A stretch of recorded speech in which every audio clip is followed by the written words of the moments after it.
People always ask me how I manage to get myself in these situations, and, to answer your question, I have no idea, okay? Listen, I probably have enough stories to feed an entire generation of people at this point, and, one of these stories that I have to tell you is about the time that I was evicted at 17.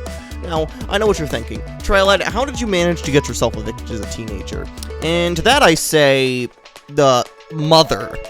Now, look, I know it's not much of a secret that me and my mother have gotten into a few fights, to say the least, and you know, well, I've talked about the ones that have turned, close to lethal on this channel before, which you should go watch if you are not already, but one thing I believe I have not touched on yet is all of the wacky punishments that my mother would give me.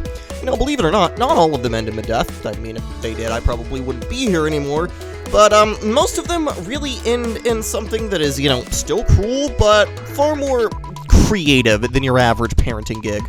When I say these punishments were unique, I don't mean we count to 30 instead of 10. No, they were far more insane than that. You know, for example, one time, my mother and I were fighting, as usual. And this fight went about how all of the other ones went, my dumbass 16-year-old self versus my mentally unstable mother. However, at some point during the fight, things shifted, and instead of just an hour-long screaming match like how it normally was, she elected to do something that wasn't so normal, if you could even call what she was doing before normal, right? She decided that it would be a good idea to lock me in my room all day, every day, and she said, and I quote, "As long as you are in my house, you stay in that room and you don't come out. I can't stand you ruining my peace and quiet with your arguing." Keep in mind, guys, the lock was on the outside, okay? So, I literally could not leave my room for anything other than to use the bathroom. My room had nothing but a window, a bed, and a dresser in it. And since it was locked from the outside, I literally could not leave unless I begged my mother to let me out of the room. It was ridiculous, right? And, you know, of course I called this out because, I mean, it's textbook child abuse, but she had a very clever way of skirting the law to her advantage. For example, locking me in my room sounds like a form of torture, and, I mean, in certain cases it could be, but under Ohio state law, it is perfectly legal to hold your child captive as long as they are being fed, taken to school, and given proper medical care. Which, by the way, she didn't do the latter, but that's a story for another day, right? Anyways, I was locked in my room for so long that I started using loopholes in her rules to leave. For example, I was allowed to go to my grandmother's house in order to sort of alleviate the punishment, you know, because, you know, as she said, as long as you were in my house, you have to stay in your room. So if I leave the house, I don't have to stay in the room. So when I'm with my grandmother, guess what? No punishment for me, because I'm not in my house right now. You know, and it was almost like these loopholes were encouraged, in a sense? I know that sounds weird, but a lot of these punishments had one loophole or another to get through, and it seemed like they were almost intentional, like it was necessary to make my life even somewhat survivable for myself, right? Anyways, eventually I managed to finally overcome the punishment by, ironically enough, making so much noise by pounding on my door that she kind of just gave up and let me out. I was in that room for a solid week, adhering to that punishment. It was hell. And I feel like this context right here is a good thing to have out of the way so you can sort of set the scene for how my eviction went. Alright, when she said she was gonna do something, she would follow through to it to the very end, whether or not you wanted it to happen or not. And, you know, obviously I didn't want it to happen because I was on the receiving end of all of this, but, you know, it's important to know about this, because it illustrates how she handles this. And it's bad, guys, alright? So, this story takes place back at the end of 2023. I was finishing up school, about to get all of my credits and leave. It was worth noting, however, that I wasn't done with school yet. More so, I was getting all of my credits crammed in early so I could be able to focus on working full-time. Because, here's the thing, guys. I had known since I was 11 years old that I was being forced out of my house the day I turned 18. She made that clear and constantly gloated about how peaceful life would be once I was gone. She'd say stuff like, "It's okay, Trilad. I only have to put up with one more year of this shit before I'm finally free from your reign of terror." You know, really normal parent behavior, but anyways, this specific school day was where she would finally act on her decade-long threat. So, she dragged me into a meeting with my homeroom teacher, the interim principal, my mother, and myself. And this meeting was held for one reason only: to sign my eviction notice. Yes, you heard me right, I had to sign an eviction notice at 17 years old, because, by the way, I was only 17 at the time, which means as someone who couldn't even buy a house, had to sign an eviction notice, right? I don't know why I said that twice. I kind of just read off my script there. I had two 17s in here, but That's beside the point, right? Yeah, the script isn't here anymore anyway, so we're just gonna go with it. But I don't feel like I have to explain the very questionable ethics involved in this decision. This is generally not how a parent should act towards a child. I think if you're doing this job of parenting people, you should, at least try to treat your children with at least a little bit of a modicum of respect, but she didn't see it that way. And so at this meeting, I had to sign with my full legal name. My mother's full legal name were signed. It was a fully drafted, fully printed out eviction notice, and I remember this shit like it was yesterday. It was me sitting there, my teacher was explaining to me, try lad, think about this. You've known this is going to happen for so long. You just have to put your head down and you have to get through it. And the people at my school were really chill too. They were actually like getting me hand-me-downs, helping me look for jobs, doing all kinds of different things to just make sure that I am safe and I am well and good when I make it out of that house. And truthfully, I would be homeless if it wasn't for them, so shout out to you guys if you're watching this. Genuinely thank you for making sure my ass doesn't set on the middle of the road. But, anyways, we signed this notice, I go back to school, day's normal from there.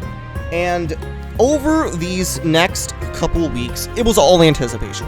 I knew that on my birthday, I would be gone. And, I was born on the 11th of January, which maybe that's a little bit of a dox, I don't know, don't really care either, but I was born on the 11th of January. This notice was signed on the 11th of December, so I had exactly a 30-day notice to get my shit together and get out. And, now you might be thinking, Trilad, how were you evicted at 17 if you were supposed to turn 18? Well, that's where things get interesting. So we're gonna flash forward about a month. Today is January 9th, right? I had took the Xbox from the living room, which, by the way, guys, don't take stuff from your siblings, alright? I know it seems funny in the moment and it might give you a little bit of a giggle, but really, it's just gonna lead to more trouble than it's worth. Like, I really couldn't have waited 2 days to go play a video game. Like, come on, it was not worth it. Yeah, I had the Xbox back in my room, and I had streamed that night. I had, talked about how I was turning 18 in 2 days, and how I was going to be, evicted, because I had signed this eviction notice, and I had to get things ready. So, as one last hurrah to my childhood, I decided to just stream a Roblox obby. I don't remember what it was. It was some generic difficulty chart game. It's probably taken down by now with the age rating and whatnot. I'm not surprised if it's gone by now. But anyways, right, I was playing this obby, and my mother comes in. Alright, it's pretty normal. She says, I gotta be quiet, I'm not supposed to have that, XYZ. She's right, I wasn't supposed to have the Xbox. I took the Xbox. And, of course, with everything with my mother, it starts off reasonable. And I'm like, I've had this for a week, you didn't come back and take it from me. Which was valid. She did not do that, I still feel like I had a valid point there, even if I wasn't supposed to have it. If you really cared enough to take it from me, why would you let me have it back there for a week? And she said, well, I haven't dealt with you because I don't want to fight with you, and I've only got 2 more days before you're out of my house for good to begin with. And, again, fair enough from her side, right? She wouldn't want to deal with it because she's done with it here in a couple days, so what's worth putting in the effort? I feel like that's how both of us were at the time as well. We didn't feel like putting in any more effort because it seemed kind of pointless? I don't know, is that the right word for it? But, yeah. It was really crazy. We had the normal song and dance screaming match. The Xbox got taken out of the room. That was the end of it. I put my head down. I said, you know what? We've just got a couple more days of this shit left. Might as well bunker down and focus on the very impending homelessness crisis that I had to deal with coming soon. Right? So, next day rolls around. Today is the 10th, 1 day before my birthday. And, the only thing that's on my mind is what I'm going to do tomorrow morning when I am kicked out of my mother's house. So, what happened is I woke up, I ate breakfast, did my normal routine in the morning, which basically consisted of a whole lot of nothing, considering my room had nothing in it.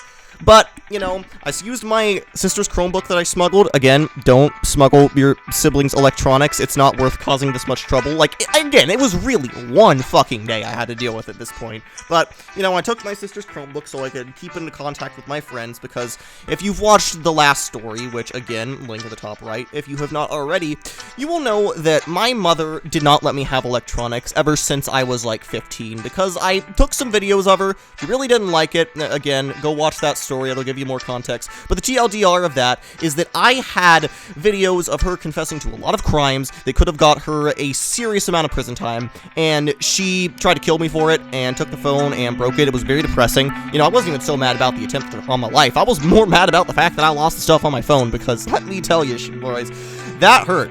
And ever since then, she, tried to take a reasoning. She always said it's because I wouldn't do anything or I'm too angry, but we all know the real reason is more than likely because I was on my phone all the time recording her, which I was.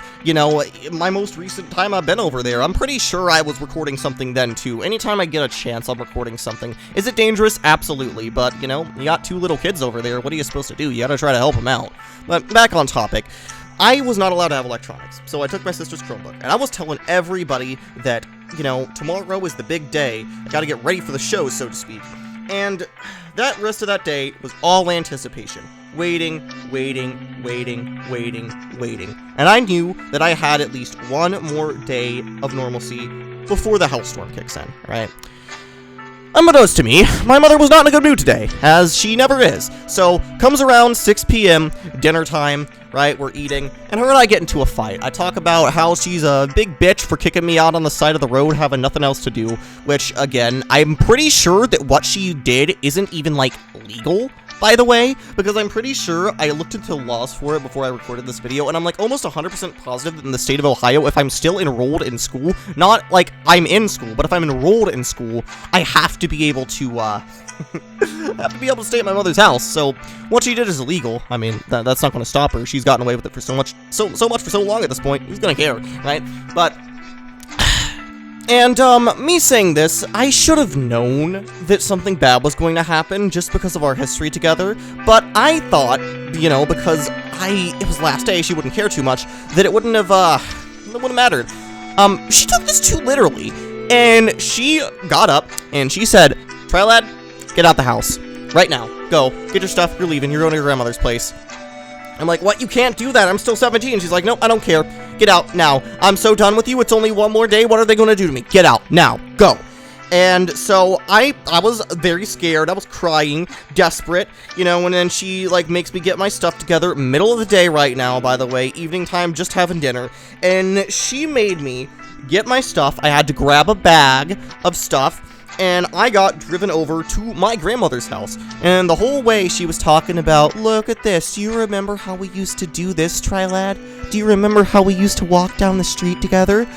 Quite literally after just blowing up on me, she was being ever so nice to me, talking about how nice it was and how she wishes I could stay with her.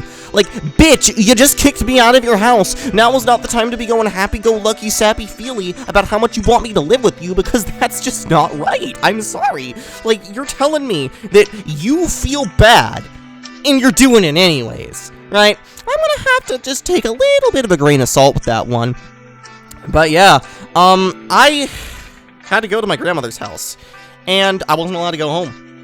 I was only allowed to stay with my grandmother for 2 weeks. This is one of the things we had set up, and I couldn't apply for an apartment until I had turned 18 anyways, which I wasn't 18 yet, by the way, so I still couldn't even get an apartment. I had all the money saved up, I had all the resources, everybody was waiting for me to get approved to live somewhere, and I wasn't. And, listen, the time at my grandmother's house was probably some of the scariest times of my life. We've talked about how, events in my life have affected my ability to work before, but it's really here where the first signs of that start to show. I was a perfect worker, never missed a single day up to this point. The day after this, I had to go into work that weekend. Had an early shift, never an issue again, right? I was up all night contemplating, looking out the window, trying to drown myself out in fucking Bed Wars at the time, which that's, again, a story for another day, but Bed Wars was not the answer, and I missed work the next day. Quite literally, Sunday morning, I had an 8 a.m. shift, I woke up at 3 o'clock. It's not like I needed that much sleep, I slept for 12 hours. Just drowning out my sorrows. I tried to text my boss, I tried to call my place of employment. It didn't work. And so I got up, grabbed my clothes on, and sprinted, ran as fast as I can till I couldn't breathe. I couldn't feel my lungs. I felt the burning sensation in my chest, trying so hard not to lose everything. Because this was it. You know, I had applied for jobs, and it doesn't really matter. I had applied for jobs, I had applied for apartments, right? It doesn't matter if I don't have a job, because if I don't have a job, I can't pay for the apartment, and I was scrambling, desperate, running the whole way, wondering what's gonna happen. You know, no call, no shows are no big deal, and that is exactly what I had done. I tried to call in, but it was too late. I ran, and I ran, and I ran, and I ran, and I ran, and I finally made it in, and everybody was asking me where I went. You know, thankfully I didn't lose my job yet. You know, there's a story about that, but I didn't lose my job yet. And I was so relieved, and I felt so bad that I ended up staying until like another 8 hours that I wasn't scheduled, trying to make up my shift to them because I didn't want to be that unreliable little prick that people have to deal with, you know? And, oh my god, it gets worse. You know, eventually I'd ran out of time with my grandmother's house, and my mother being, you know, how she was, you know, remember how I said at the beginning of the story that there was about a week or 2 weeks that I was trapped in my room? Well, a week to 2 weeks later, I had to go crawling straight back into her household because she felt bad. No, you didn't. You didn't feel bad. And if you did, you should have done something about it. Because the way I see it right now, you didn't feel bad about shit. You just wanted to make my life miserable. Why would you kick me out to begin with just to come back? I'll tell you why, bitch. Because what you're doing is illegal. If I don't have a place to stay, I have to stay with you, legally, and you don't care. You wanted to get rid of me because your life was too fucking hard. You had to deal with too much shit being put through my garbage, and I was so mad, but I didn't have a choice. I had to go back. I had to crawl back into the dragon's den because I had nowhere else to sleep. You know, I wanted to cry, I wanted to scream, I wanted to lose everything. You know, of course going back there meant I had to give up every single electronic device because, you know, that was my outlet. That's how I talked to people because I wasn't allowed to go outside and make friends, which, by the way, that's another funny story, by the way. I had to go outside to make friends. Yeah, we were a military family. We moved around a lot. You know, the place I'm currently living in right now is like my 10th or 11th residence right now because we moved all over the place. And on top of that, I wasn't even able to go inside of my friends' houses. I wasn't allowed to hang out with them. I just had to suffer in silence inside of that house, isolated from everybody that I cared about and everybody that I wanted to stay with. And I couldn't do it. It was so much, and I had to go back, and I had to deal with it over and over again. You know, not even a couple days later, you know, raining. And I had to bike home in the rain because my mother refused to come pick me up because she said she wasn't going to get me in the car. Again, it's neglect. You can't do that. But she did because she doesn't care. You know, I have been hearing a lot of things from people in my life saying that my mother secretly does care. And, you know, part of me wants to believe that's true. But every time I try to think about it, every time I try to put her actions and what she's done to me in perspective, it just doesn't make sense. It makes no sense why she would do so much to hurt me if she really cared so much.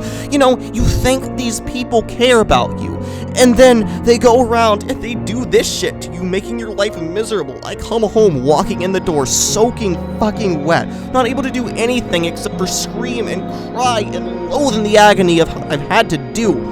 Eventually, on January 30th, approximately 3 weeks after that, I finally got approved to live in the place that I'm currently living in now. I officially got out of there.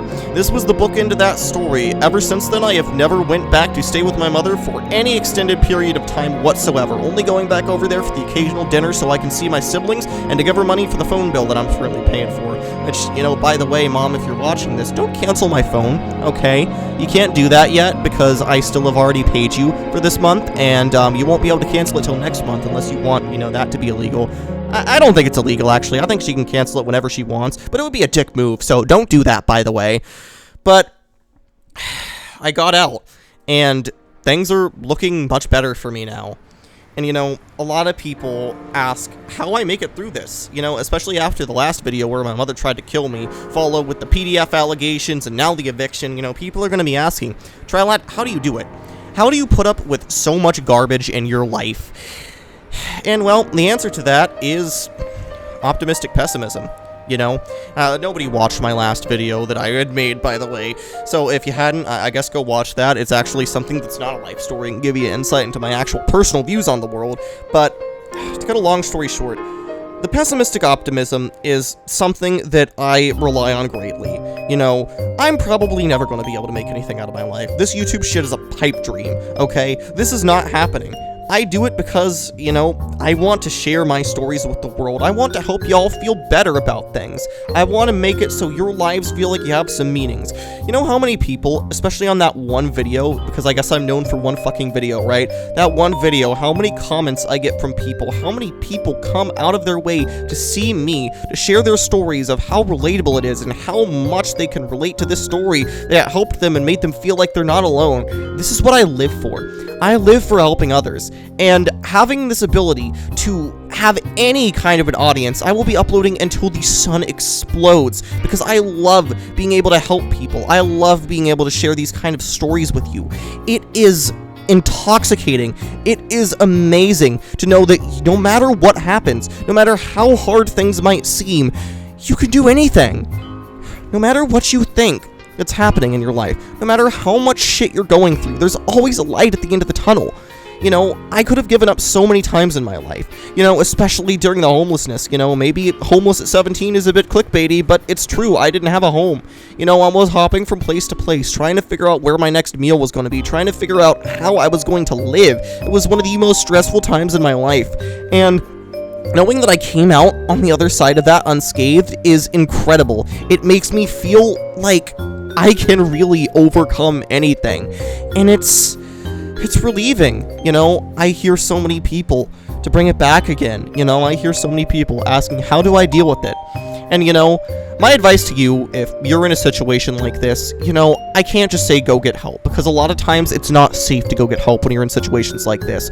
What I say, put your head to the ground and understand that you're tomorrow. You know, don't take yourself out of the game, so to speak. Don't make it so you are putting yourself up for any sort of failure. Try to avoid conflict, keep your head down as much as possible. That is your best chance at survival. Don't let them push your buttons. They want the reaction. Every time you don't give it to them, every time you ignore them, every time you don't listen to them, you know for a fact that you will be okay, because you've outsmarted them. You've spited them. You have done something that is so much better than they could have ever possibly done.